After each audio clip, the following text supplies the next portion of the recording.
ایک دوست نے سوال یہ کیا ہے کہ نمازوں کی تعداد کتنی ہے،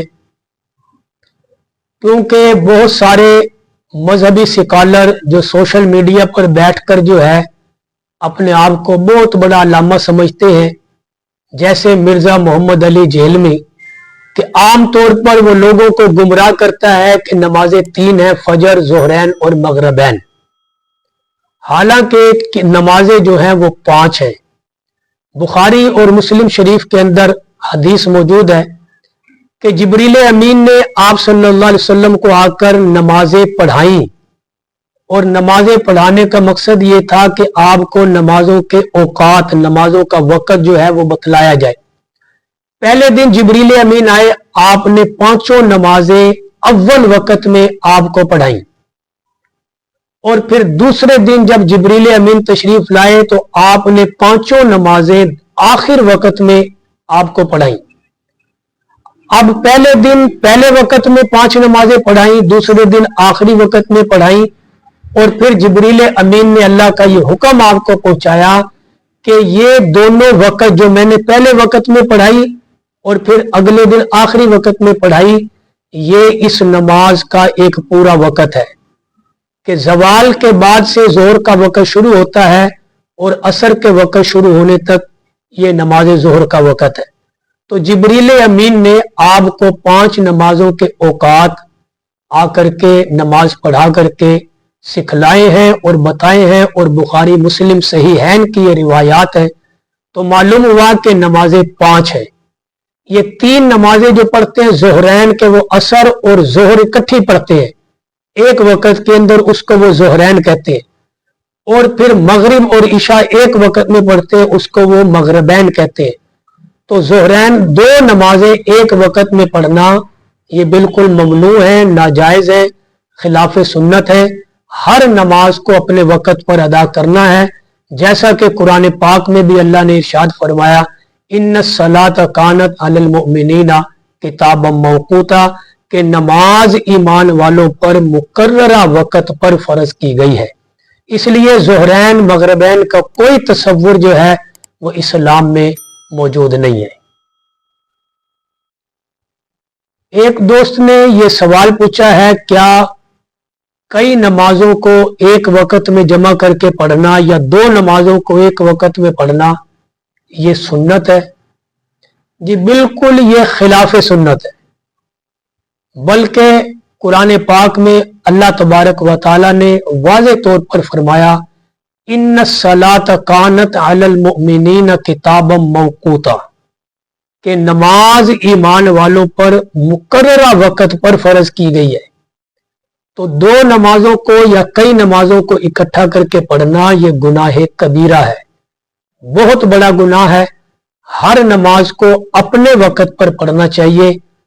ایک حدیث پاک سے جو غلط فہمی لوگوں کو لگتی ہے کہ آپ صلی اللہ علیہ وسلم نے ایک مرتبہ 2 نمازیں اکٹھی پڑھی تھی، لیکن وہ دونوں نمازیں اپنے اپنے وقت پر پڑھی تھی۔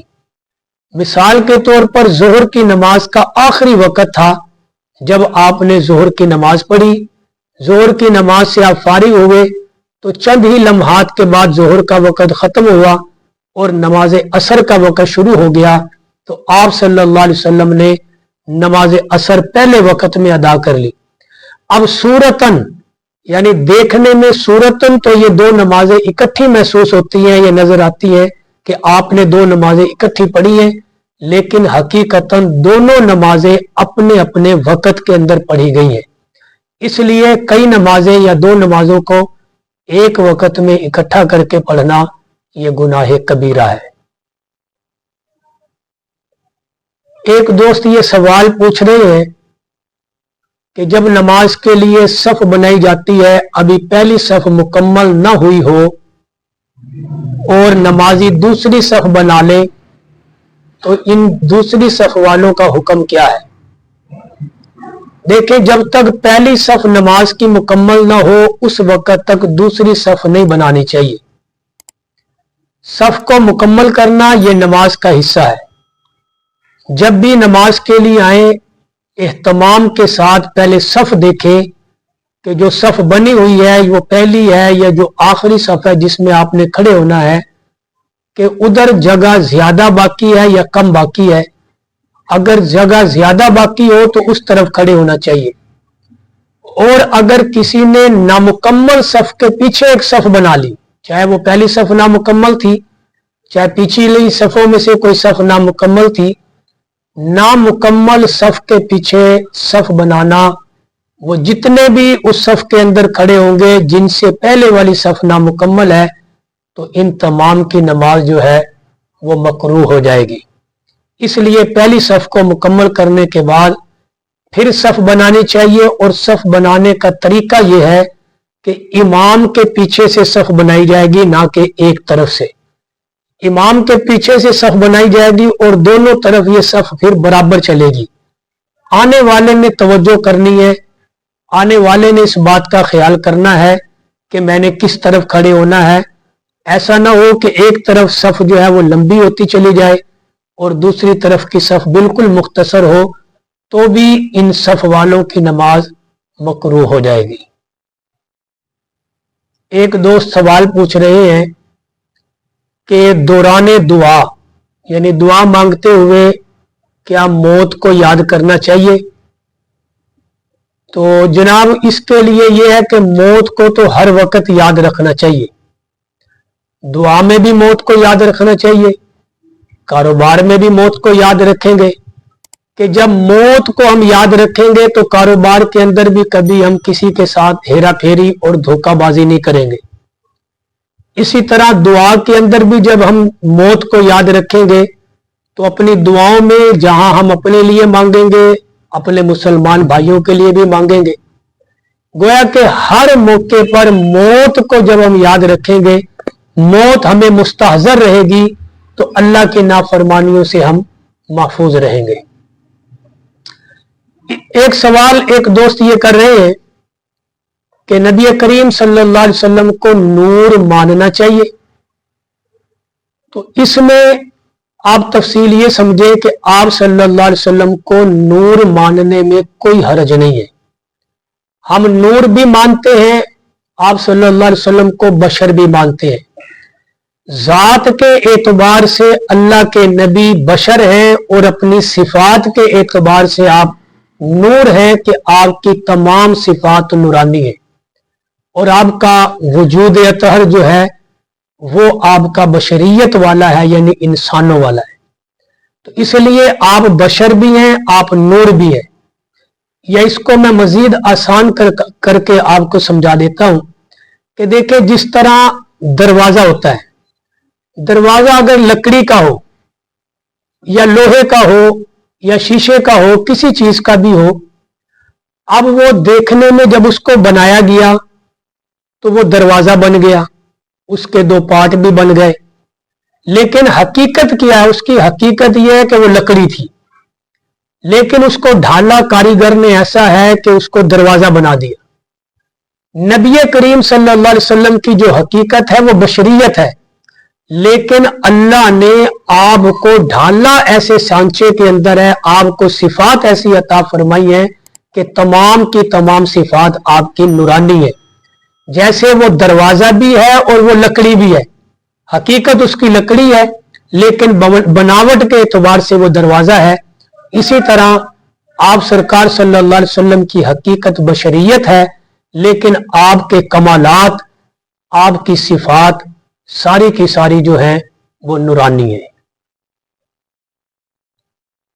एक दोस्त ये सवाल पूछ रहे हैं कि बाज मर्तबा आदमी अपनी गुज़श्ता जिंदगी पर, गलतियों पर तौबा ताइब हो जाता है, लेकिन फिर भी ख्यालात उसके ज़हन में आते रहते हैं कि मुझसे ये गलती भी हुई है, मुझसे ये खता भी हुई है। तो अब इनका क्या हल है? कैसे पता चले कि मेरी तौबा कबूल हो गई, अल्लाह ने मुझे माफ कर दिया? तो देखें कि ये तो किसी को नहीं पता चल सकता, कोई यकीनी तौर पे नहीं कह सकता, चाहे वो 5 वक्त का नमाजी भी हो, कि मैं मुझसे अल्लाह राजी हो गया है या अल्लाह ने मुझे माफ कर दिया है, मुझे बख्श दिया है। लेकिन कुछ निशानियां, कुछ अलामात जरूर होती हैं। यकीनी हालात किसी की माफी के, बख्शिश के, वो अल्लाह तबारक व तआला ही जानते हैं। दुनिया के अंदर कोई किसी को सर्टिफिकेट नहीं दे सकता کہ मैं बख्शा गया या फलां की बख्शिश हो गई या फलां की माफ़ी हो गई। अलामात और निशानियां ज़रूर हैं कि आप सल्लल्लाहु अलैहि वसल्लम के फरमान का मफहूम भी ये है कि जब तुम्हें एक नमाज के बाद दूसरी नमाज की तौफीक मिल जाए तो समझ लो कि अल्लाह ने पहली नमाज कबूल की है तो दूसरी की तौफीक दी है। तो इसी तरह अगर किसी से कोई गलती हुई, कोई खता हुई और उसने तौबा कर ली, अब आइंदा जिंदगी में अल्लाह उसको नेकियों की तौफीक दे रहा है और वो उन गलतियों के करीब नहीं जा रहा जो गलतियां उससे दौरे माजी में हुई हैं। तो ये अलामत और निशानी है इस बात की कि अल्लाह ने उसकी गुज़श्ता गलतियां माफ कर दी और आइंदा के लिए उसे जो है वो नेकियों की तौफीक अता कर दी। इसके बाद भी अगर ख्यालात आते हैं वो तिलबीस इब्लीस समझ के कि ये शैतानी ख्यालात है, शैतान बार बार मुझे वसवसे डाल के अब मुझे इन नेकियों से हटाना चाहता है जो नेकियां मैं कर रहा हूं। तो इसलिए बस ये जहन में रखे और अपने दिल को मुतमईन करे कि अल्लाह अब मुझे नेकियों की तौफीक दे रहा है, तो अल्लाह ने मुझे गुज़श्ता जिंदगी पर माफी दी है तो आइंदा के लिए मुझे कबूल किया है।